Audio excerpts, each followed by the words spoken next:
Naslednji program so omogočili prijatelji in sodelavci misionarske skupine Joyce Meyer. Only God does not grow weary. I get weary, you get weary. Samo Bog se ne utrudi, jaz se utrudim, vi postanete utrujene. David se je utrudil, Job se je utrudil, Mojzes se je utrudil. Samo Bog se ne utrudi.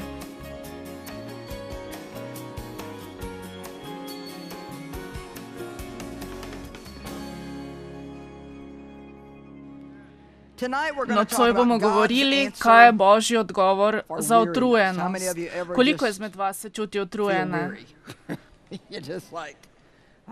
Koliko izmed vas se upravičeno počutite utrujene? Ne vem, kako dolgo bom še lahko delal tako.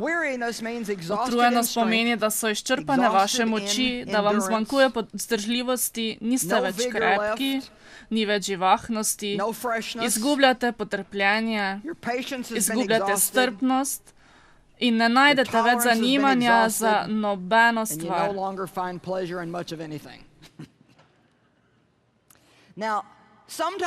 Včasih postanemo utrujeni samo zato, ker ne znamo vprašati za pomoč.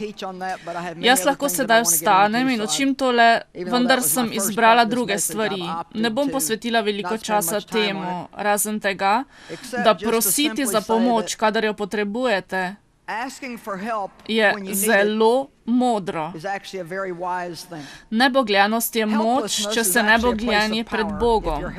Morali bi vprašati Boga za vsako stvar, ki jo delate, kajti brez njega ne moremo ničesar storiti. Če rabite pomoč od ljudi, morate prositi Boga, da vam pošlje pravo pomoč. Vendar pa nikoli ne bodite preveč ponosni, da ne bi vprašali koga za pomoč. Mojzes je bil na preizkušnji, ko je vso ljudstvo prihajalo k njemu za pomoč. In njegov tast mu je rekel, to, kar delaš, ni dobro. Utrudil se boš. Dovolj zanimivo, ko je rekel, in utrudil boš tudi ljudstvo. Dobro, kako mora utruditi ljudstvo, če on opravlja vso delo in oni niso delali nič?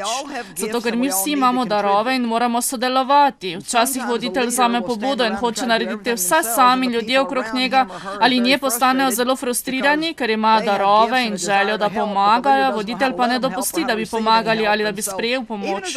Tako tudi vi, kakor starši, morate dopustiti vašim otrokom, da vam pomagajo. Morda ne bodo naredili točno tako, kakor bi hoteli, vendar je bolje, da imate kakšno nepopolno pomoč, kot pa da sploh nimate nobene pomoči in ste popolnoma izčrpani in ste ves čas utrujeni. Koliko izmed vas je težko prosi za pomoč?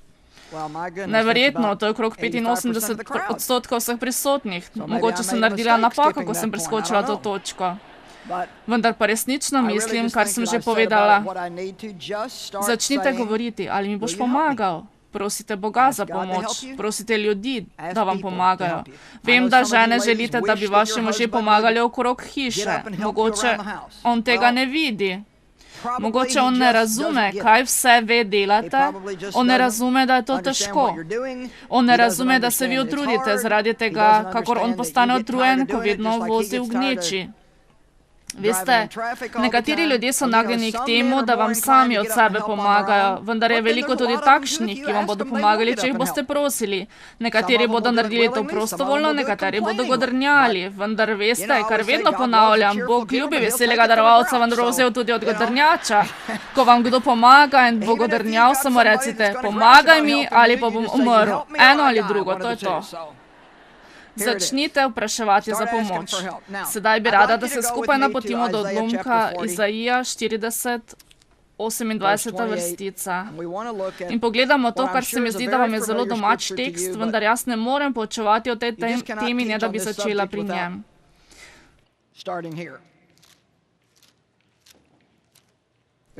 Resnica je, da se vsi utrudimo. Nikogar nikjer ne bi postal utrujen. Če mislite, da vas utruja samo vaše življenje, ne bi bilo nič bolje, ko bi imeli kakšno drugo življenje. Če bi imeli moje življenje, bi postali utrujeni. Če bi imeli življenje koga drugega, bi bili prav tako utrujeni. Ker ni življenje tisto, ki nas utruja, ampak ampak je način, kako ravnamo z življenjem. Ponovila bom, v resnici ni vaše življenje, ki vas utruja, ampak način, kako pristopate k življenju, način, kako ravnate s svojim življenjem. Utrujajo vas vaše navade do življenja. Leta in leta sem pridno molila za stvari okrog mene, da bi jih spremenila in končno se mi je razkrilo. Mislim, da se ne bodo spremenile in če se bodo, kakor stvari izgledajo v svetu, se bodo spremenile le na slabše. Gospod je rekel, spremeniti moraš svoj pristop. Vsak izmed vas lahko to stori. Morda ne boste spremenili sveta, morda ne boste spremenili svojega partnerja ali svojih otrok, morda ne boste uspeli spremeniti vaših sosedov ali ekonomije, vendar lahko spremenite vašo držo. To je nekaj, kjer imate vi vso oblast. Nihče vas ne more prisiliti, da bi imeli slabe navade. Resnično nihče vas ne more prisiliti, da bi imeli negativno držo, če rečete, jaz ne bom imela negativne drže. Nek moški, ki je preživel koncentracijsko taborišče in holokaust, je izrekel stališče. Z njim so grdo ravnali. Rekel je, ene stvari ne bom dal mojim sovražnikom in to je moja drža. Ohranil bom dobro držo, ker mi moje drže ne more vzeti. Mi ne smemo dajati sovražnikom naše drže. Mi moramo biti gotovi, da Bog deluje po njej in ne hudič. Amen. Izaija 40. poglavje začne v 28. vrstici. Mar ne veš, ali nisi slišal? Gospod je večni Bog, stvarnik koncev zemlje, ne omaga in ne opeša, njegova razumnost se ne da raziskati. Samo ena oseba se ne utrudi in to je Bog.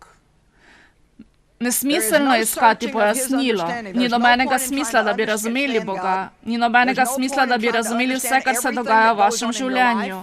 Ni nobenega smisla, da bi razvozlali vzrok vsega, ker Bog je on stran razumevanja. Lahko se izognete utrujenosti, glavobolu, želodčnim težavam, žalostnim, zmedenim in morečim dnevom, če ne boste poskušali razložiti vsega in boste zamenjali takšno mišljenje za enostavno otroško zaupanje.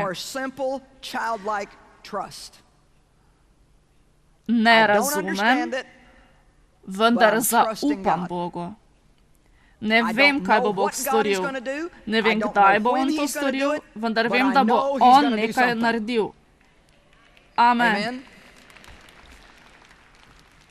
Bolj, ko ste ukoreninjeni in podloženi s takšnim mišljenjem, bolj se morate truditi, da glasno ponavljate te stavke in to tudi na glas. Bog je tisti, ki misli in meditira o vašem mišljenju, vendar vam daje dodatno moč, če to izrečete na glas. Samo Bog se ne utrudi. Jaz se utrudim, vi postanete utrujeni. David se je utrudil, Job se je utrudil, Mojzes se je utrudil. Samo Bog se ne utrudi. Omagujočemu daje moč, onemoglemu povečuje zdržljivost. Pomnoži moč izobilju. Izaija 40. Potem takem tisti, ki se utrudijo, morajo pričakovati pomoč od Boga. Mladeniči omagujejo in pešajo, mladci pa se spotikajo in padajo. Zame je to zelo zanimivo, vendar se ne bom veliko poglabljala v to. Ko postajate starejši, postane marsikaj navada. Nič ne morete storiti, da ste se postarali. Ni pa nujno, da se zaradi tega slabo počutite in da ne bi ničesar več delali ali imeli kakšnega veselja. Odkrito priznam, nekateri ljudje, ki delajo zame, bi ob tem izrekli amen. Jaz in mož David lahko precej hitro izčrpava nekatere osebe, ki delajo za naju in so 30 let mlajše od naju. Veste, jaz resnično verjamem, da včasih sploh ne razumemo, kako je naše življenje napeto, ko gremo k Bogu. Zatekamo se k njemu v vsaki okoliščini in si ne upamo iti ven ali narediti kaj večjega, dokler se ne zavemo, da smo sveži, prenovljeni in napolnjeni s Svetim Duhom. Stvari nas izčrpajo, ko poskušamo kaj narediti sami. In če mislite, da nimate časa iskati Boga, tisto malo časa za slavljenje Boga, potem je dan brez Boga izgubljen. Če pa boste dan preživeli z Bogom, vam bo On prihranil vsake vrste čas. Ena ustvarjalna ideja vam lahko prihrani 40 ur dela kar tako. Ni važno, kako mladi ste. Izčrpali se boste. Izbrani mladeniči omagujejo in pešajo, mladci se spotikajo in padajo. Jaz imam rada ta stavek. Kdor pričakuje, gleda za in upa vanj. Vidite, iskati Boga ni samo iti v sobo in tam sedeti tako.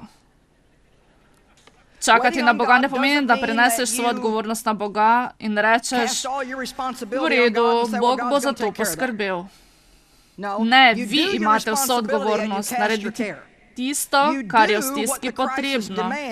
Potem pa ne silite dalje, da bi poskušali narediti nekaj, kar ne morete. Naredite tisto, kar morate, tisto, česar ne morete storiti, pa predajte naprej Bogu. Mnogi ljudje prelagajo odgovornost in napravijo tega, kar bi morali napraviti in se potem ves čas bojijo. Mi moramo napraviti to, kar moramo in Bog bo napravil, česar mi ne moremo. Ali me razumete? Če rabiš delo, potem ne bo delo samo prišlo na tvoja vrata. Morate iti ven in iskati delo. Rečete, jaz bom iskal delo 3 dni na teden. Nato pojdite ponovno ven in recite Bogu, naredil bom, kar morem. Iskal bom delo, vendar ne morem nič, če me ne zaposli. Sam sebi ne morem narediti usluge, samo ti mi jo lahko. Še enkrat pravim, če boste naredili, kar morate, bo Bog naredil, česar vi ne morete. Amen. Ta teden sem slišala, kar mislim, da je dobra ugotovitev. Čudeži pridejo v majhnih posodah. Jaz lahko grem naokrog, da iščem delo. Lahko počistim svojo hišo. Očistim lahko svoj avto. Dajte no. Napravite tisto, kar lahko naredite in vsa vrsta čudežev se bo vrstila v vašem življenju. Tisti, ki čakajo na Gospoda, bodo obnovili svoje moči. Čakati na Gospoda ne pomeni, da nekje sedimo in ne delamo ničesar. Duhovno moramo biti aktivni. Čakati na Boga pomeni, da ga iščete, da hrepenite po njem in ga pričakujete v veri, da se bo vsak trenutek prikazal. Bog se včasih pojavi nepričakovano.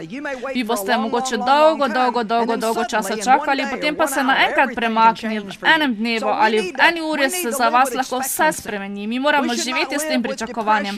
Ne smemo živeti v potrtosti, obsodbi, mračnosti, obupanosti, negativnem mišljenju in slabih navadah. Mi moramo živeti v pričakovanju, ker del pričakovanj je poroštvo, da se bo Bog vsak trenutek prikazal, kar je del naše vere in hoja z Bogom. To je nekaj, kar nam nihče ne more odzeti. Če se odločite, da boste živeli z določeno strastjo, vnemo, razburjenjem in da ne boste samo mrtev priložnosti kristjan s slabimi navadami, ki vsak teden gre v cerkev in nazaj domov, ter se nič ne spremeni. Kajti nihče vas ne more odvrniti od tega, da ste polni vneme.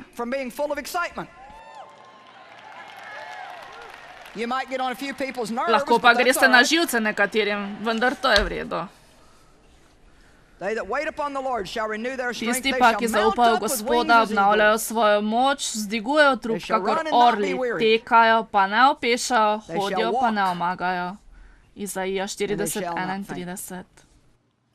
Če hočete premagati utrujenost, se naučite, kako se posvetite Bogu vsak dan. Ko vidite, da ne morete več, pojdite k Bogu. Če delate in vidite, da ne morete več, se zaprite v kopalnico, se zaklenite in imejte majhno srečanje. Resno mislim, kakor le more biti. Če vidite, da vas vaši otroci spravljajo na konec z živci, se zaprite doma v kopalnico. Uporabite tisto, kamor gre še cesar peš. Sklonite se, pokrite pokrov, zaprite veke, postavite vašo glavo v roke in recite, Bog, ti mi moraš pomagati. Celo Sveto pismo pravi o Danielu, da bo Satan govoril pred drzne besede. Daniel 7:25 vrstica. Drzne besede bo govoril zoper najvišjega, uničeval bo svete najvišjega.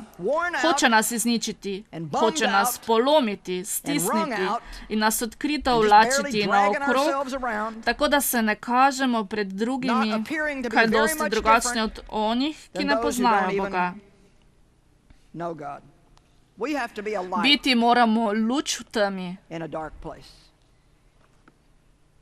Tako pravi Izaija. Velika tema bo prekrila zemljo, vendar moja luč naj posveti na moje ljudstvo. Ko smo utrujeni, je resnično nevarno, da se podamo na takšno področje. Veste, jaz postanem skoraj redno izčrpana. Nato si malo spočijem in potem postanem popolnoma izničena, na kar si dokončno odpočijem. Takšna sem, da bi delala do onemoglosti, preden bi si vzela nekoliko počitka. Tisto gor in dol, veste, ko ste iz ravnovesja, popolnoma iz ravnovesja. Končno sem se naučila prepoznavati znamenja in znake, preden se me loti utrujenost. Ko sem prvič začutila, da so se moje navade umirile in da sem imela očitek, da je moje veselje ugasnilo, nisem čakala tedaj, ko bi potrebovala en tovrnjak kristjanu, da me postavi nazaj na stari tir. Takoj sem začela jokati k Bogu, kajti vedela sem, če se preveč izčrpam, lahko zelo hitro izgubim kontrolo mojih čustev, misli in besed. Ali lahko vsi pritrdite? Amen. Ko sem utrujena, se slabo odločim. Opustim stvari in včasih pojem preveč ali pa preveč zapravljam. Ko sem utrujena. Koliko izmed vas je lahko na dobri dieti in ko imate samo en slab dan, boste obesili vse na klin ter pojedli največjo sadno kupo, ki jo lahko najdete. Postanemo godrnjavi.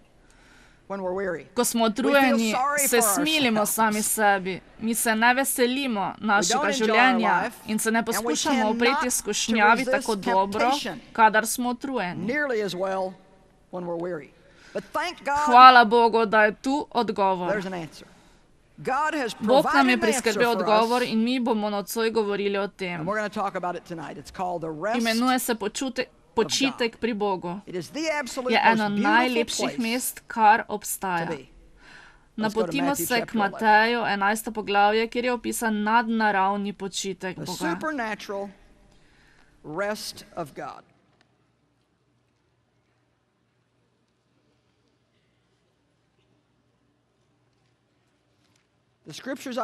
Besedila, eno sem vam pravkar prebrala iz Izaije in drugo po Mateju, sta eno izmed najlepših mest Božji besedi.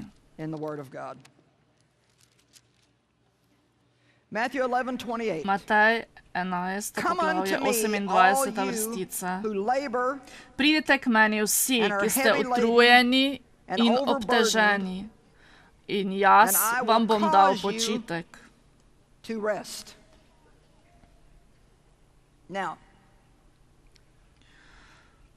On ne govori o počitku samo v 28. vrstici, ampak tudi v naslednji 29. vrstici. Vendar govori o dveh različnih počitkih. Prvi počitek, o katerem govori, je počitek odrešenja. Pridite k meni in našli boste počitek svojim dušam. Ko sprejmete Kristusa kot rešitelja, tudi tisti, ki ste nocoj prejeli Kristusa za rešitelja, boste v notranjosti začutili lahkotnost vaših bremen. V svoji notranjosti boste začutili svežino. Imate veliko možnosti, da boste imeli danes najboljši spanec po dolgem času, če niste tako vznemirjeni, da se ne boste mogli niti umiriti. Vendar boste začutili in vam bo všeč. Čudovito. To je prvi počitek, ki nam ga Bog daje.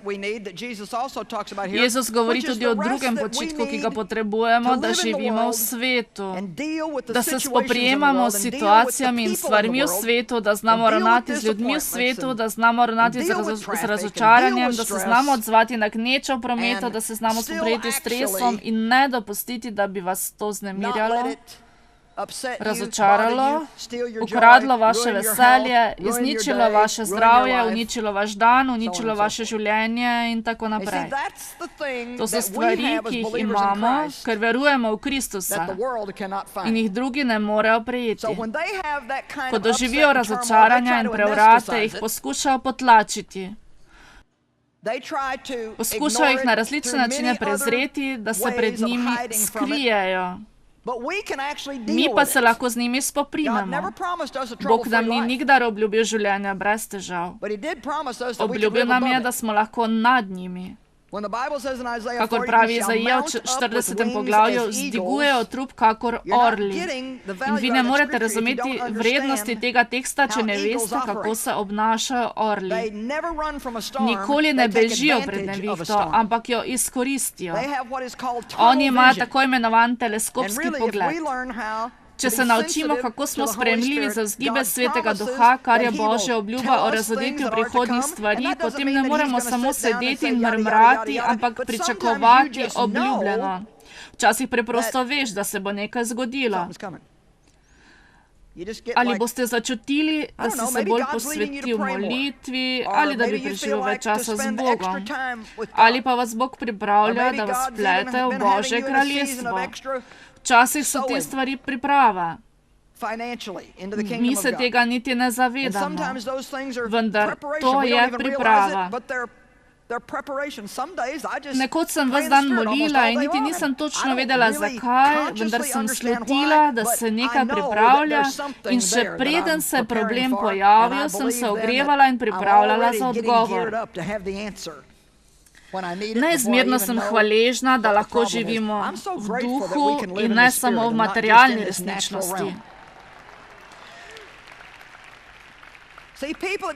Vidim ljudi, ki ne poznajo Kristusa in so duhovno mrtvi. Imajo duha, vendar ni živ v Bogu. Ko je Adam grešil, je duhovno umrl. Izgubil je svojo povezavo z Bogom. Ko ste ponovno rojeni, Bog ponovno zaživi v vaši notranjosti in se povežate z duhom. Tako je, kakor vi se bolj zavedate Božje prisotnosti in postanete bolj dojemljivi za njegov glas in njegovo vodstvo. Amen. Orli imajo teleskopski pogled. Mislim, da ga na nek način imamo tudi mi. Orli lahko vidijo nadaleč, da se približuje vihar. Oni se ne skrijejo. Ko kokoši vidijo nevihto, se podijo okrog, brskajo po gnoju in se omaknejo kokošnjak skupaj s piščeti. Vendar ne orel. Orel izkoristi nevihto in jo pričakuje.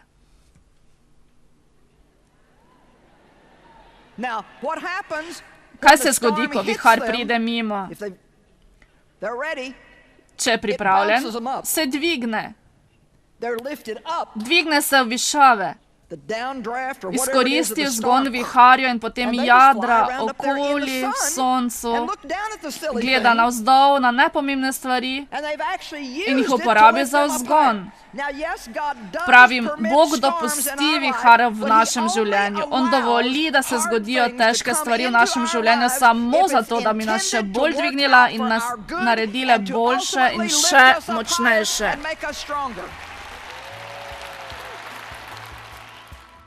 Matejevem evangeliju, 11. poglavje, 28. vrstica nam Bog govori: Pridite k meni vsi, ki ste utrujeni in obteženi, in jaz vam bom dal počitek. Presenetljivo je, kaj bo Bog storil v našem življenju, če bomo samo odprli svoje srce in ga prosili za to. Pomenite nam več, kot si lahko predstavljate. Cenimo vas in se zahvaljujemo vsem prijateljem in sodelavcem misionarske skupine Joyce Meyer, da nam omogočajo naše poslanstvo po vsem svetu. Skupaj hranimo lačne, vlačimo v Boga in oznanjamo Gospodovo besedo mnogim narodom. Prosimo, kontaktirajte nas ali obiščite našo spletno stran joycemeyer.org, kjer lahko oddate svoje molitvene namene, bolje spoznate naše delo in vidite Joycein urnik.